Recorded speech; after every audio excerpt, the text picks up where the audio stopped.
ഇനി മറിയം ബീവിയുടെ പ്രാർത്ഥന അള്ളാഹു സ്വീകരിച്ചു. അപ്പൊ പ്രാർത്ഥന അള്ളാഹു സ്വീകരിക്കണമെങ്കിൽ എന്തെല്ലാം വേണം? ഒന്നും വേണ്ട, പ്രത്യേകിച്ചൊന്നുമില്ല. നമ്മൾ പ്രാർത്ഥിക്കുകയാവണം, ചോദിക്കുകയാവണം.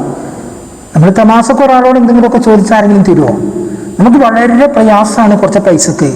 പക്ഷെ അത് ചോദിക്കുന്ന രീതി ഉണ്ടല്ലോ, ആ ചോദിക്കുമ്പോൾ കൊടുക്കുന്ന ആൾക്ക് എന്ത് തോന്നണം? ഇവൻ ആവശ്യക്കാരനാണ് എന്ന് തോന്നണം. അനാവശ്യക്കാരനാണെങ്കിൽ കൊടുക്കൂല, തരൂല. അള്ളാഹുവിനോട് ചോദിക്കുമ്പോൾ കണ്ണീര് പൊട്ടിട്ടായിരിക്കണം. ഈ ഇമ്രാൻ കയറി വന്നപ്പോൾ ഹന്ന എന്നവര് കണ്ണീര് വിതുമ്പി കണ്ണീരിൽ ഉള്ള പ്രാർത്ഥനയാണ്. ഇമ്രാൻക്ക് ഉറപ്പായി, എന്തുറപ്പായി? ഈ പ്രാർത്ഥന അള്ളാഹു സ്വീകരിക്കും. മാത്രമല്ല, ബേക്കിൽ നിന്നുകൊണ്ട് നിഷ്കളങ്കനായ ബൈത്തുൽ മുഖദ്ദസിന്റെ സേവകനായ ഇമ്രാൻ അള്ളാഹുവിനോട് പറഞ്ഞു, അള്ളാഹുവേ ആമീൻ. നമ്മളൊക്കെ പ്രാർത്ഥിക്കുമ്പോഴേ നമ്മൾ നല്ലപോലെ ആമീൻ പറഞ്ഞില്ലെങ്കിലും നമ്മളെ ബേക്കിൽ നിന്നിട്ട് ചില മലക്കുകളും ജിന്നുകളും ഒക്കെ ആമീൻ പറയുന്നുണ്ട്. അത്ര പോലും നമ്മൾ ആത്മാർത്ഥമായി ആമീൻ പറയുന്നില്ല. നമ്മൾ പ്രാർത്ഥിക്കുമ്പോൾ എവിടേക്കെങ്കിലുമൊക്കെ നോക്കും, അലസമായ കണ്ണുകൾ, പിന്നെ എവിടെയോ അലയുന്ന വിചാരങ്ങൾ, ആകാംക്ഷ കൂടിയ ആഗ്രഹങ്ങൾ, അതുപോലെ അലസമായ കൈകൾ. ഇങ്ങനെയാണ് നമ്മുടെ പ്രാർത്ഥന. കൈ ഇങ്ങനെ നമ്മൾ ബന്ധിച്ചിട്ടൊക്കെ ഉണ്ടാവും. അതിങ്ങനെ വേണോ വേണ്ട വെച്ചിട്ടേ കിട്ടാത്ത ചോറിന് കൈയാട്ടുന്ന മാതിരി അങ്ങനെ ആയിരിക്കും നമ്മുടെ കൈ. മാത്രമല്ല, നമ്മുടെ കണ്ണ് എവിടൊക്കെയായിരിക്കും അങ്ങോട്ടും ഇങ്ങോട്ടൊക്കെ നോക്കിക്കൊണ്ടായിരിക്കും. നമ്മുടെ മനസ്സിൽ അതിയായ ആഗ്രഹമായിരിക്കും എന്തിന്, എന്തോ ഒന്നിനു വേണ്ടിയിട്ട്.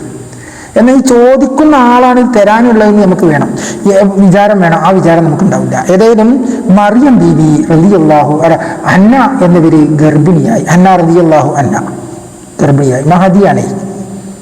സക്കരിയ നബിയുടെ ഭാര്യയും ഹന്നയും സഹോദരികളാണ്. അവർ രണ്ടുപേരും ഒരു വീട്ടിൽ തന്നെ താമസിക്കുന്നത്. ഗർഭിണിയായപ്പോൾ എല്ലാവർക്കും നല്ല സന്തോഷമായി. നേരത്തെ പറഞ്ഞ ഗർഭിണിയായി. നീ ഗർഭിണിയായപ്പോൾ എല്ലാവർക്കും നല്ല സന്തോഷമായി. ഒരു കുട്ടി ജനിക്കല്ലേ ഈ വീട്ടിൽ. ഇത്രയും കാലം ഒരു കുഞ്ഞിക്കാൽ കാണാഞ്ഞിട്ട് ഇങ്ങനെ ഇടങ്ങേറായി വളരെ വിഷമത്തിലിരുന്നിരുന്ന ഒരു കുഞ്ഞിക്കാൽ കാണാൻ പോവാണ്. അങ്ങനെ സന്തോഷം കളിയാടി. ആ സന്തോഷത്തിന്, ഏതൊരു സന്തോഷം വരുമ്പോഴും ഒരു ദുഃഖത്തെ നമ്മൾ പ്രതീക്ഷിക്കണം. അല്ലെങ്കിൽ പിന്നെ എന്ത് ചെയ്യണം? നമുക്കൊരു അനുഗ്രഹവും വലിയ സന്തോഷവും നമുക്ക് വരുമ്പോൾ നമ്മൾ അള്ളാഹുവിനോട് പ്രാർത്ഥിക്കണം, പടച്ചോനെ ഈ സന്തോഷത്തിന് ഒരു ദുഃഖത്തെ തരില്ല റബ്ബ്, അത് താങ്ങാൻ കഴിയുകയില്ല അള്ളാഹ്. നീ തന്നതിൽ ഞാൻ സദഖ ചെയ്യാം, നീ തന്നതിൽ ഞാൻ നിനക്ക് ശുക്ർ ചെയ്യാം, പക്ഷേ നീ എനിക്ക് ഇതിലും വലിയൊരു ഭാരം തരല്ലേ അള്ളാഹ് എന്ന് പ്രാർത്ഥിക്കണം കേട്ടോ. ഇവിടെ ഹന്ന തനിക്കൊരു കുട്ടിക്ക് വേണ്ടി പ്രാർത്ഥിക്കുകയും കുട്ടി ജനിക്കുകയും ചെയ്തു. കുറച്ച് നാളുകൾ അവർക്ക് സന്തോഷം കളിയാടി. അതാ പെട്ടെന്നൊരു ദുഃഖം കയറി വരുന്നു. എന്താണ് ദുഃഖം? വളരെ പ്രധാനപ്പെട്ട ദുഃഖം. ആളാണ് വഫാത്തായത്. ആര്? സ്വന്തം ഭർത്താവായ ഇമ്രാൻ. പിതാവിനെ കുട്ടിയെ കണ്ടോ? ഇല്ല, കുട്ടിയെ കാണാനുള്ള ഭാഗ്യമുണ്ടായില്ല. ഇത്രയും കാത്തിരുന്നിട്ടൊരു കുഞ്ഞിക്കാല് പിറക്കാനായപ്പോൾ ഉപ്പ മരണമടഞ്ഞു. അങ്ങനെ ഗർഭിണിയായ ഹന്ന പ്രസവിക്കുമ്പോൾ പിതാവില്ലാത്ത ഒരു യതീമായ കുട്ടിയായിട്ടാണ് മറിയം ബീവി ജനിക്കുന്നത്. അങ്ങനെ പിറന്നപ്പോഴാണ് കുട്ടികൾ ജനിച്ചു വീണു. അപ്പോഴാണ് മറിയം ബീവിക്ക് ഒരു ഓർമ്മ വരുന്നത്. ആല ഇമ്രാൻ സൂറത്ത് നിങ്ങൾ കേട്ടിട്ടുണ്ടായിരിക്കും അല്ലേ? വിശുദ്ധ ഖുർആനിലെ 3-ാമത്തെ അധ്യായത്തിന്റെ പേര് സൂറത്ത് ആല ഇമ്രാൻ എന്നാണ്. ആ ആല ഇമ്രാൻ എന്ന സൂറത്തിൽ പറയുന്നുണ്ട് ഇത് ഇമ്രാന്റെ കുടുംബ പശ്ചാത്തലങ്ങൾ. അതിലെ 35-ാമത്തെ വചനത്തിൽ ശ്രദ്ധിക്കുക. അതിൻ്റെ ആശയം ഇങ്ങനെയാണ് അത് പറയുന്നത്. മറിയം ബീവി പറഞ്ഞു, എൻ്റെ റബ്ബേ, എൻ്റെ ഈ വയറ്റിലെ ശിശുവിനെ ഞാനിതാ നിനക്കായിട്ട് ഒഴിഞ്ഞു വെക്കാൻ നേർച്ചയാക്കുന്നു. ഇപ്പോൾ ഒഴിഞ്ഞു വെക്കലും നേർച്ചയാക്കലൊക്കെ സുന്നിയോട് മാത്രമല്ല കയ്യിലില്ലേ. സുന്നി ഇപ്പോൾ മുജാഹിദ് വന്നതിന് ശേഷമാണ് സുന്നിയുടെ പേരെടുത്ത് പറയാൻ തുടങ്ങിയത്. അപ്പോൾ മുജാഹിദീങ്ങൾ പറയും നേർച്ച എന്നൊക്കെ ഹറാമാണ് അവിടെയാണ് ഇവിടെ എന്നൊക്കെ. പക്ഷേ ഇവിടെ അള്ളാഹുവിൻ്റെ ഭവനത്തിലേക്ക് നേർച്ചയാക്കി ആര്? മറിയം ബീവി. ഞാൻ നേർച്ചയാക്കിയിരിക്കുന്നു, അതുകൊണ്ട് നീ ഇത് സ്വീകരിക്കണമേ. കുട്ടി വയറ്റിൽ ഗർഭമായതിനു ശേഷം ഇതന്നെ പറയുന്നത്. ആദ്യം പറഞ്ഞു, പടച്ചോനെ, എനിക്ക് നീ ഒരു കുഞ്ഞിനെ തരികയാണെങ്കിൽ ഞാൻ നിന്റെ ബൈത്തുൽ മുഖദ്ദസിലേക്ക് സേവകനായിട്ട് നിശ്ചയിക്കും.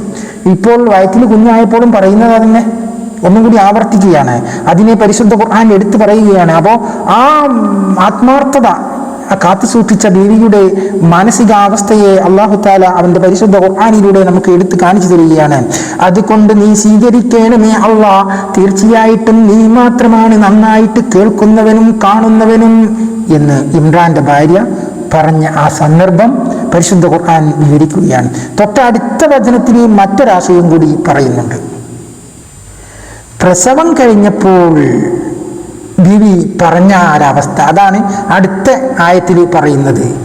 അങ്ങനെ കുഞ്ഞിനെ പ്രസവിച്ചപ്പോൾ ബീവി പറഞ്ഞു, എൻ്റെ റബ്ബേ, ഞാൻ പ്രസവിച്ചത് ഒരു പെൺകുഞ്ഞായിപ്പോയല്ലോ. അവൾ പ്രസവിച്ചത് എന്താണെന്ന് അള്ളാഹു നന്നായി അറിയുന്നവനാകുന്നു. ആൺകുഞ്ഞ് അത് പിറക്കുമ്പോൾ തന്നെ, അത് വയറ്റിലാകുമ്പോൾ തന്നെ അള്ളാഹു ആണല്ലോ കൊടുത്തത്. ആൺകുഞ്ഞ് പെൺകുഞ്ഞിനെ പോലെയല്ലല്ലോ. ഞാൻ അവൾക്ക് മറിയം എന്ന് പേരിട്ടിരിക്കുന്നു പടച്ചവനെ. അവളെയും അവളുടെ സന്താനങ്ങളെയും ശപിക്കപ്പെട്ട പിശാചിൽ നിന്ന് നീ സുരക്ഷിതനാക്കാൻ നിന്നിൽ ഞാൻ അഭയം തേടുന്നു. ഓരോ ഉമ്മാരും ചെയ്യേണ്ട പണിയാണ് ഇതൊക്കെ. കുട്ടി ജനിച്ചു വീണിട്ട് ആ കുട്ടിക്ക് മറിയം എന്ന് പേര് വിളിച്ചുകൊണ്ട് നീ പറയുന്നത് എന്താണ്? എൻ്റെ കുട്ടിക്ക് ഞാൻ മറിയം എന്ന് പേരിട്ടിരിക്കുന്നു. ഈ മറിയം എന്ന കുട്ടിയെ നീ ശൈത്താനിൽ നിന്നും അവൻ്റെ ഷെറിൽ നിന്നും രക്ഷിക്കണമേ, ശപിക്കപ്പെട്ട പിശാചിൽ നിന്ന് നീ രക്ഷിക്കണമേ എന്ന രീതി പറഞ്ഞതായിട്ട് അടുത്ത അധ്യായത്തിൽ 36-ാമത്തെ അധ്യായത്തിൽ അല്ലാഹു തആല 36-ാമത്തെ ആയത്തിൽ അല്ലാഹു തആല വ്യക്തമാക്കുന്നു. അക്കാലത്ത് ബൈത്തുൽ മുഖദ്ദസിന്റെ ശുശ്രൂഷകന്മാരായിട്ട് 29 ആൾക്കാരുണ്ടായിരുന്നു. അവരുടെ നേതാവ് സക്കരിയ നബി ആയിരുന്നു. ഹന്നയുടെ നേർച്ചയെക്കുറിച്ച് സക്കരിയ നബി അവരോട് പറഞ്ഞു, മറിയം അള്ളാഹു നൽകിയ അനുഗ്രഹമാണ്.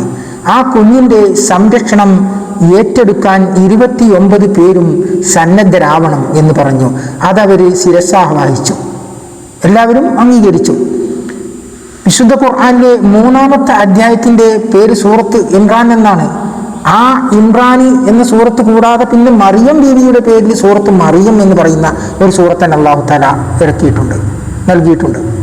അപ്പോൾ അള്ളാഹുവിനിക്ക് ഇഷ്ടപ്പെട്ടവരെ അള്ളാഹു അത്രക്കും ഇഷ്ടപ്പെടും.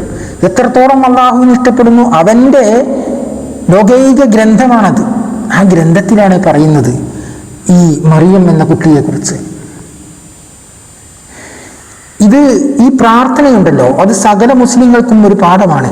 മക്കളെ നന്നായി തീരണമെന്ന ആവേശം അവരിൽ നിന്ന് ഉണ്ടാവണം. അതുപോലെ അവരിൽ നിന്നുണ്ടാകുന്ന പരമ്പരക്കും അവരെക്കുറിച്ചും ഇവിടെ തന്നെ പ്രാർത്ഥിക്കണം, ഇപ്പോൾ തന്നെ പ്രാർത്ഥിക്കണം. ആ കുട്ടിയിലുണ്ടാകുന്ന പരമ്പരയെക്കുറിച്ചും. കാരണം ആ കുട്ടി ജനിക്കുമ്പോൾ എങ്ങനെ പ്രാർത്ഥിച്ചതെന്ന് നമുക്കറിയും, പ്രാർത്ഥിക്കാൻ പോകുന്നതെന്ന് അറിയില്ല. ആദ്യം തന്നെ അഡ്വാൻസ് ആയിട്ട് അള്ളാഹുവിനോട് പറഞ്ഞിട്ട് കഴിഞ്ഞാൽ പിന്നെ പ്രശ്നമില്ല. അതിനുവേണ്ടി പ്രാർത്ഥിക്കണം. അവരിൽ നിന്നുണ്ടാകുന്ന കുട്ടികൾ നന്നാവാൻ വേണ്ടിയും നമ്മളെ മക്കൾ ഇങ്ങനെ നന്നായി ഉണ്ടായിക്കഴിഞ്ഞാൽ. അതുപോലെ നമ്മൾ സംസം വെള്ളം കൊടുക്കും. പ്രസവം കഴിഞ്ഞാൽ പ്രസവിച്ച കുട്ടിക്ക് സംസം വെള്ളം കൊടുക്കും. ആദ്യമായിട്ട് കൊടുക്കുന്ന ജലം സംസം വെള്ളമാണ് ഒരു മുസ്ലിം, ശരിക്കുള്ള ഒരു വിശ്വാസിയായ മുസ്ലിം. അപ്പോൾ എന്ത് ചെയ്യണം?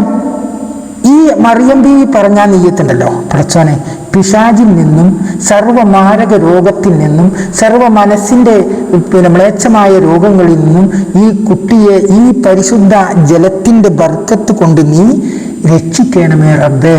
ഇവരിൽ നിന്നുണ്ടാകുന്ന സന്താന പരമ്പരയും നീ പിശാചിൽ നിന്ന് കാത്തു രക്ഷിക്കണമേ റബ്ബേ എന്ന് പറഞ്ഞുകൊണ്ട് വേണം കൊടുക്കാൻ. നമ്മൾ പറയും മക്കൾക്ക് പാരമ്പര്യ രോഗം വരും, ഉമ്മാക്ക് പാരമ്പര്യ രോഗം ഉണ്ടെങ്കിൽ, പാപ്പാക്ക് പാരമ്പര്യ രോഗം ഉണ്ടെങ്കിൽ അത് വരും എന്നൊക്കെ നമ്മൾ പറയും.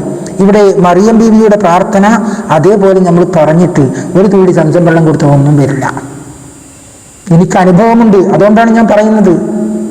എൻ്റെ പ്രിയ സുഹൃത്തിന് ഒരു അസുഖമുണ്ടായിരുന്നു. എന്തായിരുന്നു? ഒരു അസുഖമുണ്ടായിരുന്നു. അത് മോശമാണ്, എല്ലാവരും കേൾക്കാൻ പറ്റിയ മോശപ്പെട്ട ഒരു അസുഖമാണ്. അതുകൊണ്ട് ആ അസുഖത്തിന് എന്താണ് ചികിത്സ എന്ന് ഞാൻ ചെയ്യുക എന്ന് പറഞ്ഞ് തളർന്നിരുന്ന സമയത്ത് ഞാൻ പറഞ്ഞു, എനിക്ക് അത്രക്കും വിശ്വാസമാണ് എന്തിന്, ഈ സംസം വെള്ളത്തിന് അത്രക്കും ആദരവാണ്. ഞാൻ പറഞ്ഞു, സഹോദര, ആ സംസം വെള്ളത്തിൽ ഒരു 150 ബിസ്മി ഓതിയിട്ട് മന്ത്രിക്കും. എന്നിട്ട് നീ നിനക്കൊരു 150 ആവില്ലെങ്കിൽ ഒരു 70 ബിസ്മികളും ഓതിയിട്ട് മന്ത്രിക്കതിൽ.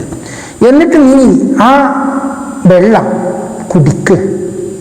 സുബൈൻ്റെ മുമ്പും കിടക്കാൻ നേരത്തും കുടിക്കാൻ പറ്റുന്നുണ്ടെങ്കിൽ 2 നേരം കുടിക്കുക, അല്ലെങ്കിൽ കിടക്കാൻ നേരത്ത് കുടിക്കുക. എന്ത് പറഞ്ഞുകൊണ്ട് കുടിക്കണം? കുടിക്കുമ്പോൾ എൻ്റെ ഈ രോഗം നീ തന്നതാണ്, നീ മാറ്റിത്തരണേ റബ്ബേ എന്ന് പറഞ്ഞുകൊണ്ട് നീ കുടിക്കുക. അവൻ പറഞ്ഞ മാതിരി ചെയ്തു, ആ അസുഖം മാറി. അപ്പോൾ സംസം വെള്ളത്തിൻ്റെ ബർക്കത്ത് എത്ര ഉണ്ട്?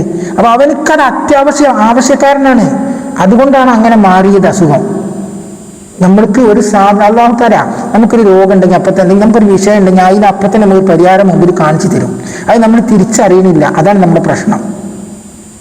രാത്രിയിൽ പെട്ടെന്ന് നമുക്ക് എന്തെങ്കിലും ഒരു അസുഖം ബാധിച്ച് നമ്മൾ വേഗം പരിശുദ്ധ ഖുർആൻ എടുത്തുകൊണ്ട് അങ്ങോട്ട് മറിച്ചുകൊണ്ട് അതിൽ നിന്ന് കാണുന്ന ആയത്ത്, ഫസ്റ്റ് കാണുന്ന ആയത്തിനെ ഊതിയിട്ട് അവരെ മന്ത്രിക്കുകയോ അല്ലെങ്കിൽ അവർ സ്വയം ചെല്ലുകയോ ചെയ്യണം. അപ്പോൾ നമുക്കൊരു പിടിവള്ളിയായി.